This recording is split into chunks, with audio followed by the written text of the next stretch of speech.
Good morning and welcome to the Up Zone, where understanding politics is made simple. We are your two hosts, Mr. Elmer Floyd, former House Representative for the 43rd District in the state of North Carolina, and myself, Tisha S. Waddell, former City Council Representative for the 3rd District in the city of Fayetteville, North Carolina. This is a hot news day. It's A raining lot going on, outside. T. Baby, but it's gonna be a muggy day because there's some hot stuff coming out the county. But before we get started on our news cycle, I want to give two bits of information. First of all, we do have a guest that will be joining us today in about 10 or so minutes, Mr. Darden Jenkins. We're going to be talking about the Muhammad construction debacle, aka Apex Construction. And he's got some insight that he wants to share with our audience. He reached out to us, shared some information, and we invited him to come on and speak his piece, and then we'll talk a little bit more about that after that. But also, we will be talking about the whole stuff going on with the county. If you haven't heard, you want to stick around because you want to hear. Mr. Floyd, what announcements do you have for our audience today? But please let me first. Oh, you're frozen. No, I want to hear what you have to say.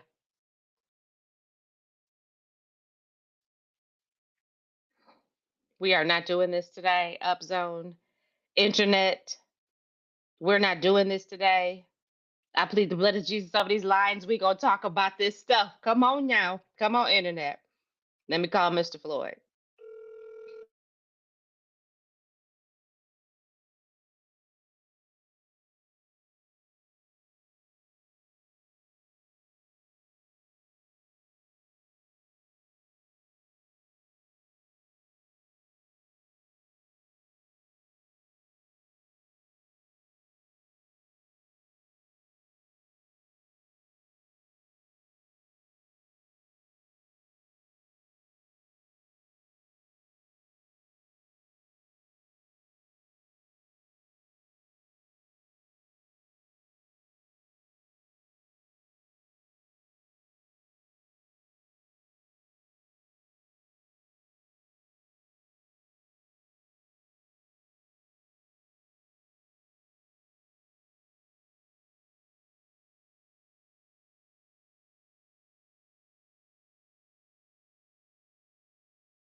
Y'all hold on, Mr. Floyd. We'll be right back. We're not gonna do anything without him today because, like I said, this is a big news day, and we want to make sure that we have both of our voices reflected at the table. So y'all be patient. We'll be right back. I'm not even gonna stop the feed. We'll be right back.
We're still working on it. Thank you for continuing to be patient. Mr. Floyd is having he's having his team help him kind of get everything together, but we will y'all just be patient. We'll be right back.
We're working on it, y'all. Y'all be patient with us.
Mr. Floyd is resetting his computer. We should probably be another 3 minutes or so, and then we'll jump right in.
Hey, hear me? buddy. Well, this technology is something, I tell you that Listen, you Mr. don't Floyd, ever but be. it's okay. We making it. We making it.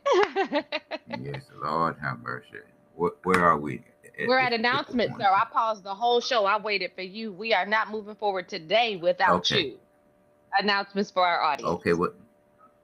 Okay, let me say the Shaw banquet it's going to be on the 6th, the 21st of this month at the John Fuller Center from starting at 2 o'clock.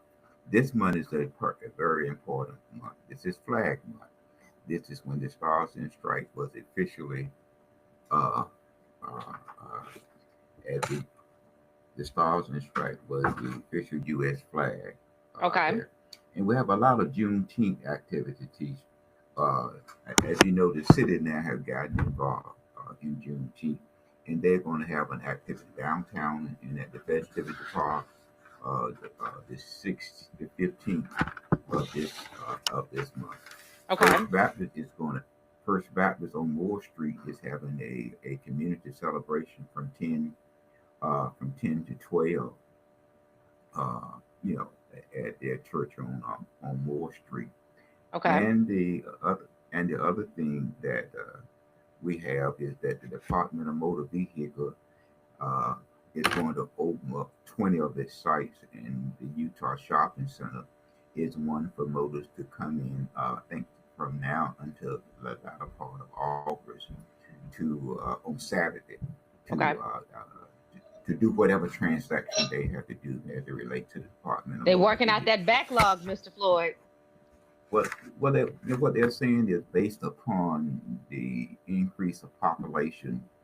You know, our growth is that it just, and then they're understaffed and underpaid. So they're trying to address those issues. And then on top of that, teacher, there's a scam with the Department of I Motor have gotten Vehicles. like 5 text messages from the DMV, and every time I Yeah, just report it as junk. But tell our audience, because yeah. I think it's important for us to make people aware not to fall prey to these scams.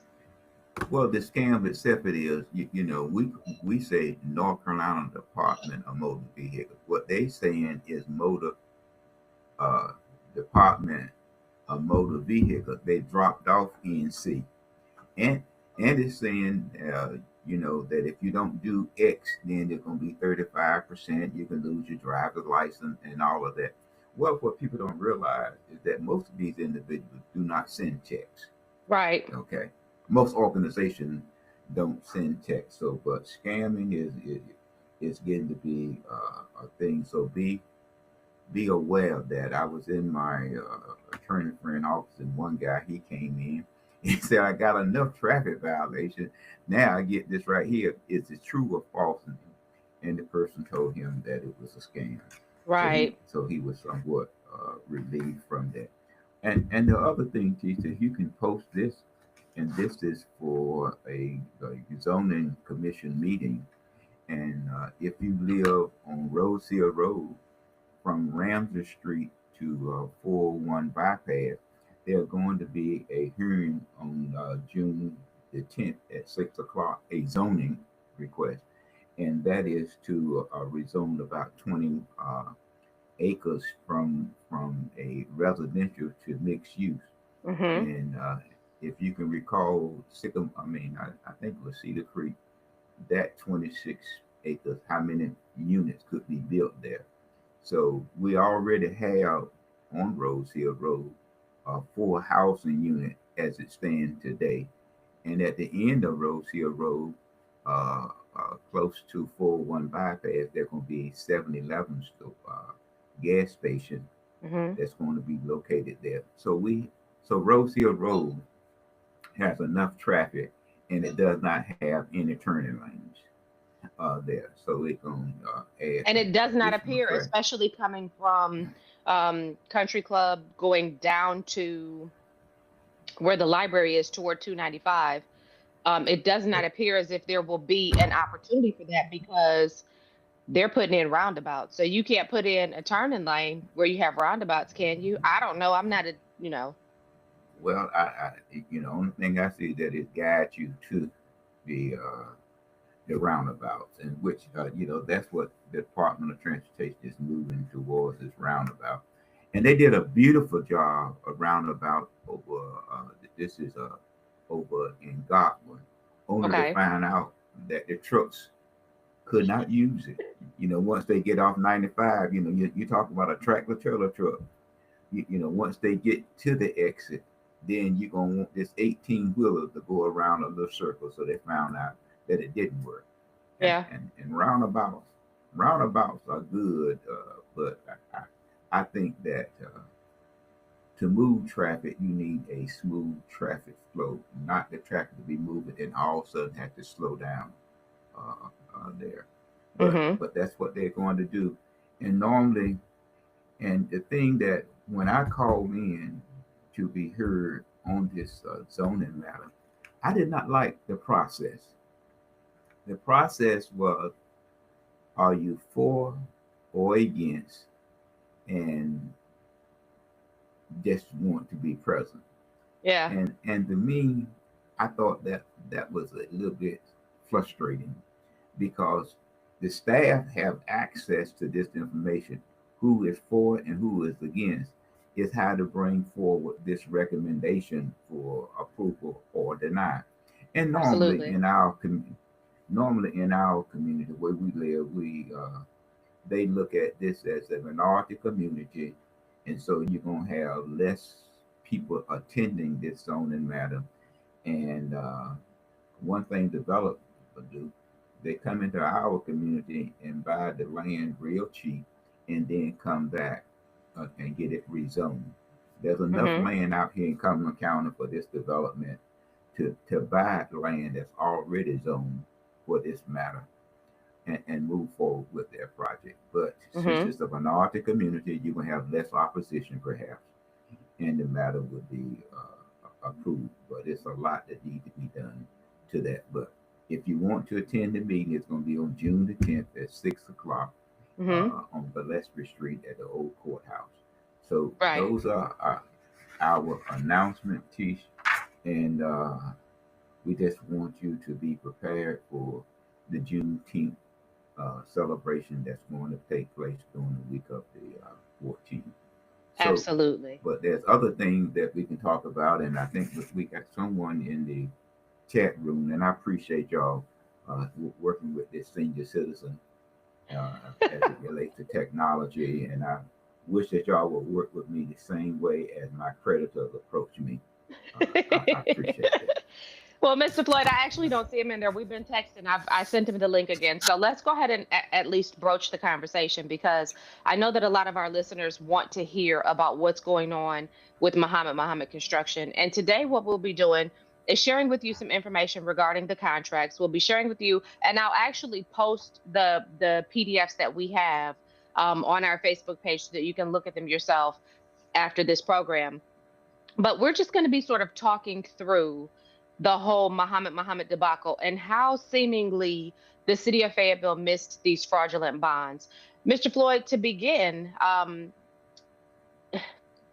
I, this is one of those things that just sort of makes you scratch your head because this is a scandal that may have cost North Carolina City, the city of this city in North Carolina, Fayetteville, millions of dollars in contracts signed and bond agreements and red flags ignored.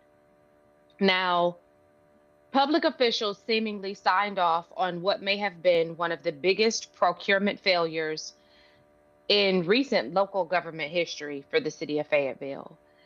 Muhammad Construction, later Apex Contracting, was awarded several large public contracts by the city of Fayetteville. Mr. Floyd, as you remember, they were awarded Masrick Park Tennis Center site work, Masrick Park Tennis Court construction, and Mabel C. Smith Community Center. The contractors submitted bonds from a company called New Fidelity Incorporated. T, Yes? what about your sidewalks? That was Yeah. three contracts. Yeah, let's not leave that out. You are correct. Okay. You are correct. So the sidewalks as well. With that being said, they submitted bonds from a company called New Life Fidelity Incorporated, which was not licensed to issue surety bonds in North Carolina. And despite contractual provisions that allow the city to reject inadequate bonds, city attorneys and staff accepted them. Projects were left unfinished, and lawsuits are now underway. Mr. Floyd, that is a very succinct synopsis. I'm going to go ahead and bring our guest in, Mr. Darden Jenkins, who brought this information to our attention in terms of presenting the documents, and we'll go ahead and get started with him. Darden Jenkins does have a history in development. He has worked with several municipalities where their development is concerned. He has indicated that he had a lot to do with the city of Fayetteville and their ballpark. And he's even alluded to some information about some other projects within the city of Fayetteville that he's had a hand in shaping how they look. So Mr. Darden Jenkins does have a frame of reference from which to have this conversation.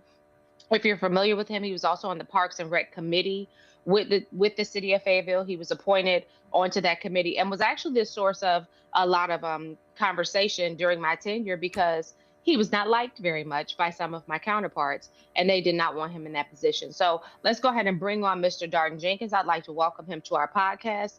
And as we do so, Mr. Floyd, if you want to get started by, teeing up our first set of questions. Why is it not letting him in? I'm clicking the button. I'm clicking it. I clicked it. I don't know what's going on today. I really don't.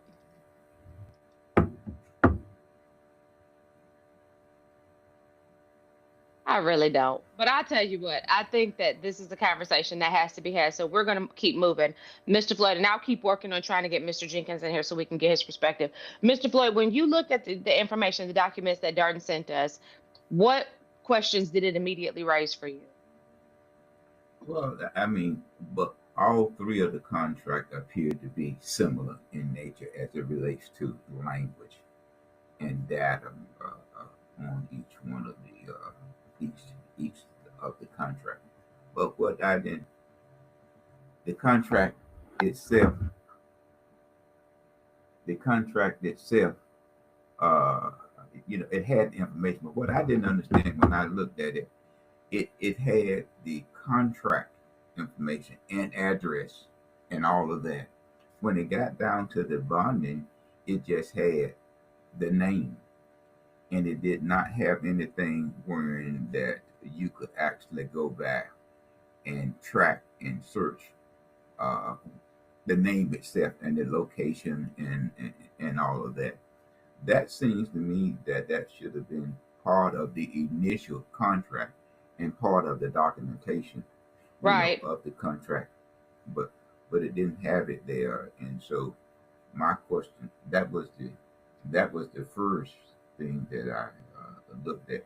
And what I really didn't understand, and that's why I wanted to ask Mr. Jenkins, how are contract or how are payment made to the vendor for service rendered when the vendor when the project go from January to December? It seems to me that in order to get a contract draw, is that you would have to be at point B, point C, and point D Right. are there. And I just didn't understand why the city would say is that we paid for service that was rendered. And when you look at the amount of money that was paid to him, it seems like there was indicators in there that the contract was going to meet its obligation or was somewhere near meeting its obligation. But to me, it's like, and then the other thing, were there projects which you could say that the contractor actually was capable of doing these multi projects? Right. So have you seen, so a good question would be, have you seen any details that uphold the capacity of this particular contractor to do this level of work? Mr. Floyd, one of the things that I think is very interesting is I would like to understand specifically what the RFPs look like for this work. And for our audience, an RFP is a request for proposal, and it's what a municipality puts out when they're getting ready to contract specific services. So they do it for all types of work. If you go onto any municipality's site, you will usually find a link that tells you where you can view current RFPs. This information is public record. I think that any investigatory show or podcast, we're not investigatory, we're commentary, and we teach people how to follow the information. So I'm not going to do this, but I would recommend that any investigatory body that really wants to understand how Muhammad got these contracts, go and look for the RFPs to see what the city of Fayetteville put out and what responses they received back, because that will tell you what the capacity of Muhammad construction should, or Apex construction would have been, because those are the types of questions that an RFP asks you to answer. They ask you to document any prior work that you've done to this scope. They ask you to provide references that can verify that you've completed this work. They often ask you very specific, detailed questions in an RFP so that they can compare your submission to another company's submission to see who is the most responsible bidder. Mr. Floyd, I want to see those RFPs, because how did the city of Fayetteville determine that this particular agency was the best one after their vetting process? And what vetting process did they use? Because they certainly did not verify the bonds. They certainly did not by the process that the General Assembly has put forward, because the General Assembly, according to North Carolina General Statute 44A-26, mandates that bonds for large contracts, large, it means exceeding any public construction contract exceeding $300,000, the contractor must furnish both a performance bond and a payment bond.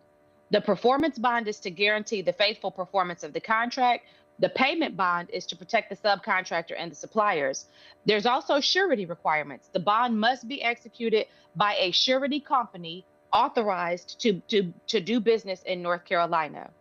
So that could not have been verified. There is a verification process that the General Assembly has outlined.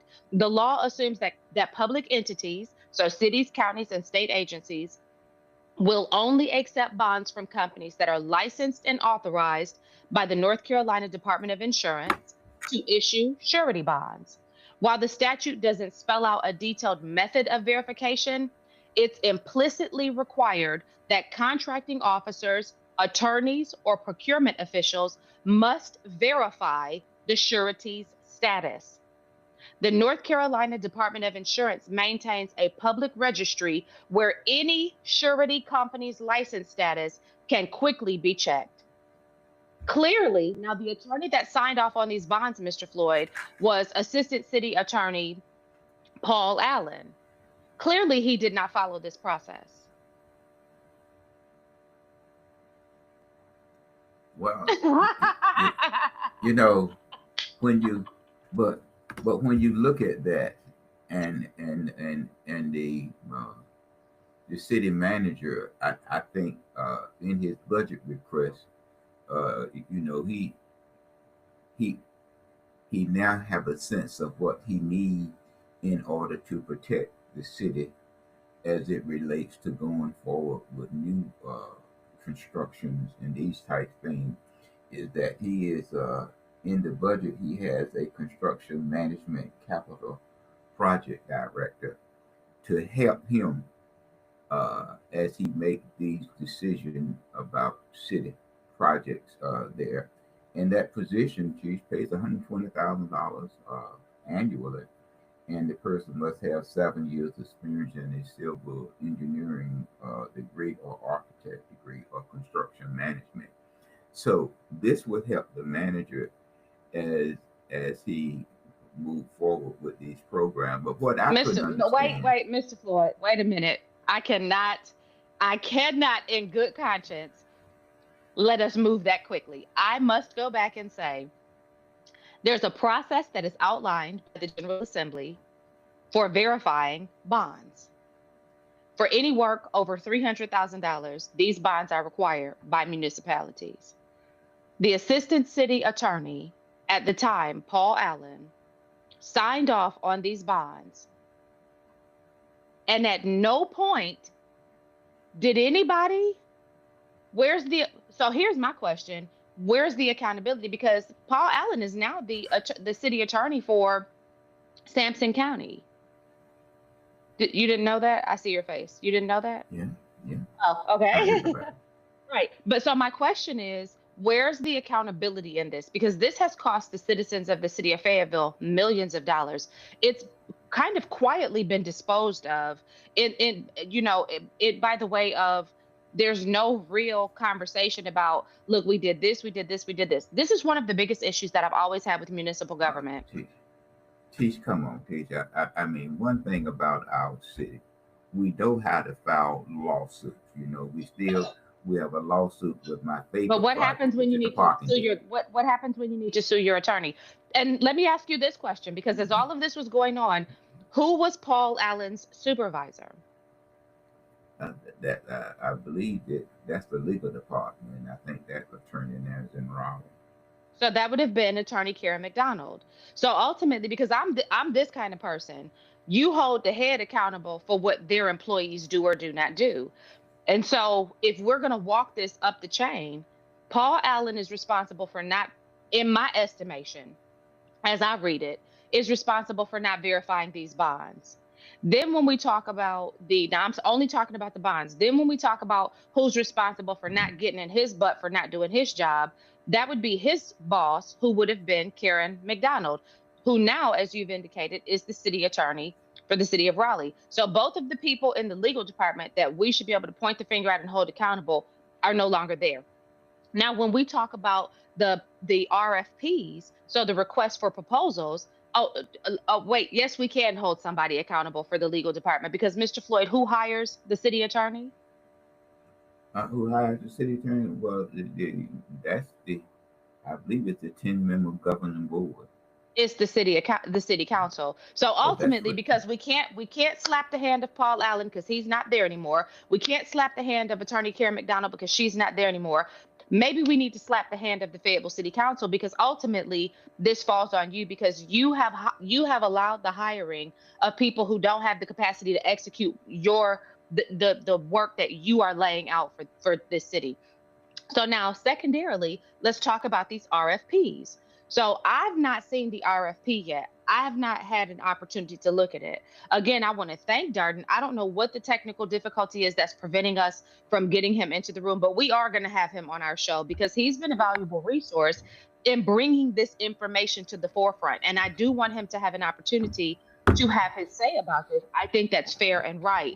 But Mr. Floyd, when it comes to the RFP process, that falls under the city manager's office. So here's where we're talking about when you say there's nobody in this particular position that has to do with contracting or whatever the position is that's missing a director. What is the office that's missing a director?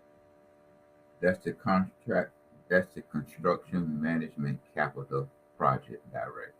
That director would have been responsible. I know, because I've written an RFP before. I know where they go and how they work. That director would have been responsible for reviewing all of the RFPs. So in his absence, who was responsible for reviewing the RFPs? Did it go directly to who that person's boss would have been, who would have been the city manager of the city of Fayetteville? Or did it default to one of the people who would have worked under him? And if that's the case, whose hand do we need to pop on that if that process has not been clean and they were not the most reasonable responsive bidder? I don't know, because I haven't reviewed those documents, but I'd love to, because then I can give you my perspective on them once I do that. But Mr. Floyd, so I think ultimately all of this flows back to the city council, because who's responsible for hiring the city manager? The 10-member governing board. So ultimately, you're the only two employees that you are responsible for.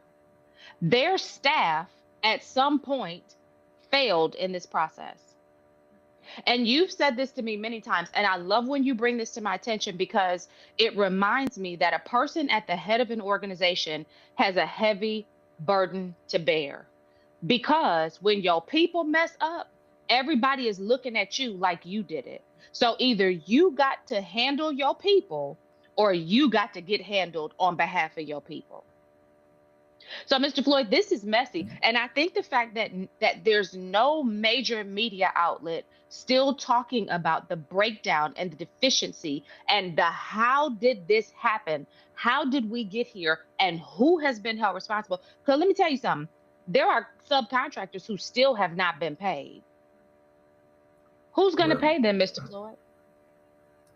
well, as they say in church, well, Well, well, as, as they say in church, but the thing that you have to go. It's with the amount of money that was invested. I think I forgot the dollar value, but we're talking about the capability of a person doing multi-million-dollar contract and bonding. That's something that is worth making sure that you look at. I can recall a person that received uh, uh, $1 million building hmm process, but hmm he only had his limit of building at 500,000. But he convinced the group that he is capable of building $1 million building when his limit, that's Jordan there, with when You his see him? limit was simply, yeah, 500,000 Hey, Darden, we there. can see you. We can't hear you, but we can see you. Can you hear him, Mr. You Floyd? know that. No, I can't hear him. Darden, work on your audio. We can't hear you. Fix that audio because we can see you now, friend. So let's get that audio together. But he convinced the group that he has the capability of building $1 million facility, Mm-hmm. which Mm-hmm. in fact he could only go at 500,000. But he convinced the body that over a period of time that he had saved the body X amount of thousand of dollars, and I won't go into detail greater Right. than that. But Right. but how can we talk about $500,000 over your capacity? But Mm-hmm. he convinced the group that he was capable of doing it, so the group let him do it, and the project didn't go as well as expected. That's all. Absolutely. Now, Mr. Floyd, let me ask you this while we're waiting on Darden to get his audio online. When you are looking at all of this, what does this say to you about what does this say? What should be the red flags Well, for us in the community? well, well, the flag of it is, and I think that the city manager uh, looked at this and saw wherein that he need additional assistance, and that's why I think that he put in the budget for this construction management person that Mm-hmm. will assist him as that person who oversee and make sure that everything is done in accordance. Now you have two parts. You have the legal staff, uh, which is going to make sure Which that falls now everything is in under order. Michelle Pulliam. Yes. And then you have this staff person who is going to vet all of your city projects, to Mm-hmm. make sure that they are in order. And that's what the manager needs, because when you look at it, there's 4 projects that's out there, and that including the fire station. Now it's hard to convince me that John Doe can come in and take over the fire station, And just pick and right at up. one point and finish the project. It's Absolutely. it's hard to convince me of that. So Absolutely. so the, so there's going to be some additional money that's just going to cause the taxpayer to finish these 4 projects. Absolutely. Special now, I can't go in there and pull. It's supposed to be staples, and you use nails, so I got to go back and pull the nails out and then put staples in, and then charge you the same thing. I Well, don't know it's if people can interesting. do It's that, but interesting you're saying that, Mr. Floyd, because these would have been triggers as the city found deficiencies. They had triggers to be able to halt this at any point. They didn't have to wait on Apex Construction to abandon the site. They could have stopped this work because there were indicators that Apex didn't really know what they were doing. Darden, say something. Let me see if we can hear you. I still can't hear you. I don't know. I don't know why our site won't let you be great today. But I promise you, even if we can't get it together today, we're going to have you on because from our perspective, you've been, a very valuable resource in terms of getting information forward. I want you to stay put. Now, listen, Mr. Floyd, I don't have anything to add as far as Muhammad Construction is concerned. I think that our audience, yes, I do. And I want both of you to hear this. I do. I did a little digging and I said, what would be some valuable responses coming out of the city of Fayetteville in terms of handling this situation to prove to us, the citizens, that they take this very seriously and they're not just trying to dispose of it. I think that there should be a complaint that should be placed forward about this. The complaint should concern the handling of multiple publicly funded construction contracts between the City of Fayetteville and Muhammad Construction LLC, later referred to as Apex Contracting Group. These contracts involved, as we already know, allegedly forged and or fraudulent surety bonds that violated North Carolina law, compromised contract enforcement, and exposed the city and taxpayers to significant financial harm. This complaint should allege serious breaches of professional responsibility and potential criminal exposure arising from certification of materially deficient bond documents, failure to disclose or act upon known legal deficiencies, material omissions in civil litigation, and a lack of referral to law enforcement despite strong indicators of fraud. Mr. Floyd, I think that the citizens of this city should respectfully urge the North Carolina State Bar to open a formal investigation into Paul Allen, Lachelle Pulliam, if it was Karen McDonald at the time, Karen McDonald, and anybody else in this, because this needs to be reviewed. They need to refer these findings to the appropriate law enforcement and they need to evaluate, or the appropriate authorities, and evaluate the need for remedial training. You cannot, in an instance where the law has been broken, simply say, we're going to set up a board that's going to review procedures moving forward. You still have to address the broken law. You can't just move forward without addressing this. Now, do you think it would be fair to the citizens of this city for them to just move forward and say, we're going to fix it moving forward, but never hold accountable the people who allowed it to get here? Well, we filed a lawsuit, against Muhammad, and we also filed one That's as not it enough. relates to but we, but the thing that I mentioned to you, we know how to file lawsuits Yeah, but that's after not enough because accident at brief. what point do we I say know, we but we know messed how to up? file them. I mean, we know how to file them. Madam Waddell. We saw when Muhammad said that. We said that we only paid him for service rendered out there. But when we found out all of these things that you're talking about, then we filed, a lawsuit. We did the same thing with the parking deck. So I hope that this have helped the city to understand that they vet project, that they have to be a little bit more careful. But you got to look at it. Mr. We Floyd, if know I how to break the file law, I'm gonna be in lawsuits. trouble. If I break the law, I'm Oh, I going to know be in that. I know that. trouble. I know that. But we know how to protect ourselves by filing the lawsuit. Now, tell me now, do you think it's just like the parking deck and with Muhammad? Now, how much money do you think we're gonna get to recoup from this? I don't know, but we should have a civil case, if not a criminal case, against the How much money you gonna collect? I mean, it ain't even we're gonna sometimes it's spend. not even about the money. Sometimes it's about proving that you're willing to do the right thing But to hold but accountable. what you want to do is to collect your money so that you don't have to take it from the taxpayer. Uh, uh, Absolutely. uh, uh, okay, so that's the main thing, Well, and Mr. and Floyd, by wait, time, hold on. let's let's yeah, talk about taking money from the taxpayer. Let's talk about it you because see, this is not just a city issue. So the county put on pause the Civic Center a few months ago to do some due diligence, right?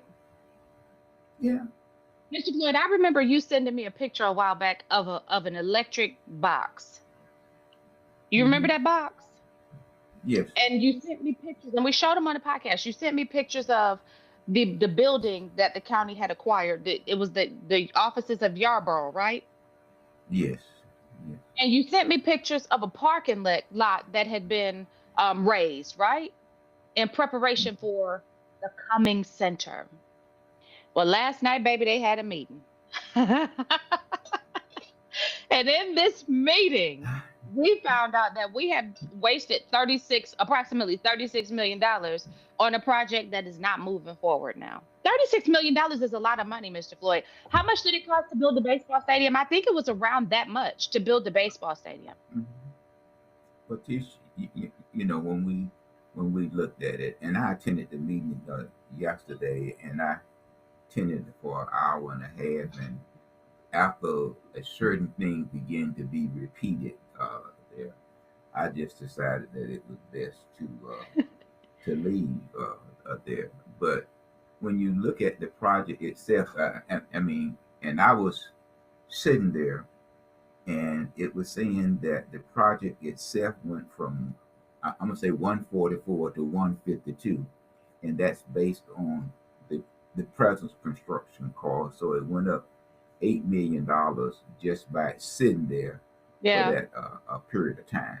Now the question, there were several factors and several questions that were there yesterday, and I mentioned to you early on that I had a problem with the location because of the footprint. That was number Hmm. one, A lot and of then us the from the very second thing that beginning were saying this. From the very beginning, many of us were yeah, saying this doesn't make sense. But if you will recall, Mr. Floyd, and we've talked about this before too, Vision 2026. If you don't know what I'm talking about, y'all, go to Up and Coming Weekly, to their website, to their online resource, and Google or search Vision 2026. It'll tell you who was on the board. It'll tell you what the projects were that they wanted. And this is from many, many years ago, from the better part of 10, 15, or better years ago.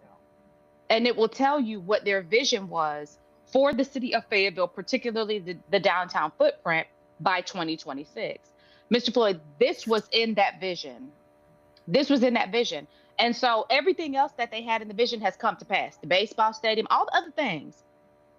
Now, I want to know, and I asked you this yesterday. So I said, so the developers must not run the county. They must not run the county board of commissioners because they sure have a stronghold on the Fayetteville City Council, but they must not mhm. run the county board of commissioners because this is not what they wanted. But there's a lot of things that you had to take in, and you are probably right, Pete. But when you look at it, the county was going to invest this 175 plus $1 million uh, there because of the lawsuit. Okay. Now, my question to you have always been that if you build the Civic Center downtown, what you going to do with the old facility? You will have to tear that down, and there go more millions of dollars to tear it down. So if you leave it there, you're gonna have to retrofit it anyway. Right. So when you look at it, and there's some other things that if they go out there, that's going to be considered with the new location, which is going to enhance and make that area grow, which I won't talk with you about now. But there's some other But we'll economic talk about it development. later. We'll talk about it Yeah, later. Yeah. there's some economic development that's going to take place. But when you look at it, uh, the the $35 million that already spent is going to be uh, right. That $35 million, as it relates to the food and beverage tax, have already come from I'm just going to say general funds, and that's going to be reinvest, being the county will receive that back from the hotel. I mean, from Yeah, the but see, food this and is the beverage thing. tax. They might get it back, but it's they would have gotten it anyway. They would have gotten it Well, anyway. So it would have been, instead of just having 36 million, you would have had 72 million. So let's not minimize it as if there's no loss to the citizens well, because there well, Letitia. you're gonna get reinvest, but if the money would stay there, you still could have drawn interest on the money. But nevertheless, but what is taking what is taking place is that the county is vacant upon the food and beverage tax. I think that you was on the council when the city said, "Hey, you know, I'm providing all of the services and you collecting all of the money."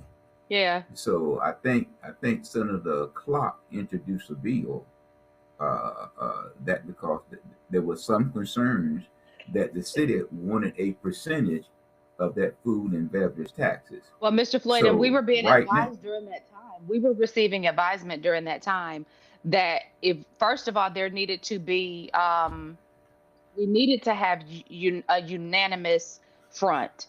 And the front needed to be unanimous from not only the city of Fayetteville, but from Cumberland County. In order for the General Assembly to take us seriously in our request, we needed unanimity. I know I'm not saying that right, but y'all know what I mean. So, Mr. Floyd, here was what I was saying. Now, either I'm slow, no, either the city council of that day is slow or I'm missing something. Because here's what I kept saying: we're trying to negotiate food and beverage tax. The county is trying to negotiate the sunset of this credit on the crown. The county needs our support to negotiate this sunset because it all needed to be unanimous. Or both of these situations needed to be unanimous. The county needed our support. We needed the county support on food and beverage. I said, why aren't we negotiating and leveraging this? Because remember, that would have presented an opportunity for us to not lose these dollars that we essentially are in line to lose now. And it would have given am I saying this right, Mr. Floyd? well, there's a possibility. I mean, the discussion yesterday was somewhat generally around the food and beverage taxes. Would it still be in place? Would the county just count on it as at present, uh, to pay off the debt for the civic center? Or is the county betting on utilizing the food and beverage tax for the renovation Of of this the the old facility. but you got to look at it the way that the food and beverage tax was written in the early 90s. It said that when the debt of the crown is paid, then the food and beverage tax sunset. So there got to be some clarity There needs to be with that. clarification because the General You know, Assembly was giving us one indicator. Like there was a lot of confusion around, and I remember this because this was when I was in office. There was a lot of confusion around the circumstance. Let me say this, Mr. Floyd. I think if I'm not mistaken, I heard one of the presenters kind of rush past or brush by the fact that Jimmy Keefe, who happens to be Kathy Keefe Jensen's brother, who also happened to be a commissioner on the Board of Commissioners, that the land that they own down by the courthouse currently has a contract of, I think, $24,000 annually for parking. uh, it's a little bit of lease that the county paid them. I mean, so It's all about uh, relationship. it's all about relationships. So that's the question. So before the vote, I left because I mentioned to you as it relates to the question that was constantly asked. Could we go back and redefine this so that the public can get an understanding? Can we go back and redefine it so the public can get an understanding? So after about 3 or 4 times, I just say, why didn't this be at the beginning of the meeting that you asked that the county manager clarify these abbreviation terms as he make his presentation? I mean, I know that you all are intellectually inclined and very Yeah, but smart, for those of us who but you don't don't have to know, be. yeah. Yeah, but you don't have to be the dead horse to death because there's a time factor. But lo and behold, when I left the meeting and I thought that you said that you can bring the person, ask the person would they come on, they sort of, in our community, in the 301 community, we say you had a come to Jesus meeting with your colleagues, or you read the riot act. See, and I'm There, gonna say there's this. some. Let me say this because as a woman, especially a woman of color, I have to say this. I think anytime that we as Black women stand up for ourselves, or anytime that we as Black women clarify or assert a position, we are often challenged and called to be reading the riot act. That's why I said, let's bring that person on and let them tell their side of the story. I don't know why your computer is freezing up right now, Mr. Floyd. But if it's frozen, at least we have gotten through the part of the conversation that we needed to get through. I am going to try and see if I'm going to give you 30 seconds and see if it comes back. Let's see. We're going to wait about 30 seconds. And if not, we're going to wrap up because we've hit the hot spots. We hit all the hot spots. Um, okay. So given that you're not coming back in, I'm just going to close this out by saying this. There is never a reason that anybody should feel like they cannot assert their position and defend themselves if they feel like they need to. And so I think that that's one of the things that we saw, and I do want to let that person come on and tell their own side of the story because I think it may be more to it than meets the eye. um, y'all, these boards get messy sometimes, and sometimes everything is not packaged very pretty, but the work is necessary. And sometimes when you see the disruption or the disagreement, it's an indicator that something's amiss or there's a rift somewhere, and you really need to pay attention to that and look beyond what you believe to just be an outburst. I'm a living witness. So today we've talked about Muhammad Construction, aka Apex. We've also talked about this decision by the Cumberland County Commissioners to not move forward with placing the event center in the downtown footprint at the location that had been previously selected. I think that this is going to be an unfolding story. I'll be reviewing the documents so that I can see if I can make sense of it and tell you where to look so that you can kind of try to figure things out for yourself. Again, I do believe that there should be some additional action. I don't think that Muhammad Construction or Apex Construction should be the only person who is held liable because they never would have been able to defraud the city if the city attorney's office would have properly vetted the documents before signing off on them. That was a lot of money to just kind of whip your John Hancock across. And if it wasn't, if somebody told you to do it, that they had already done the research, you need to come forward and you need to say that that's the case. Don't be the scapegoat. Don't be the fall guy, Paul. Don't be the fall guy, because we're going to be watching to see what happens with this. And if nothing happens, that will say a lot. So that's it for today. Thank you for joining. Please like, share, subscribe, follow, tell a friend to tell a friend. And as Mr. Floyd in his absence always says, a dog that'll bring a bone will carry one. And today I just really want to kind of push that narrative. A dog that will bring a bone will carry one. I also want to tell you I love you. I always want to let you know I do love you. And no matter how I feel about the political side of things, beyond that, I'm a believer. And if you are a fellow believer, we don't have to worry about all this.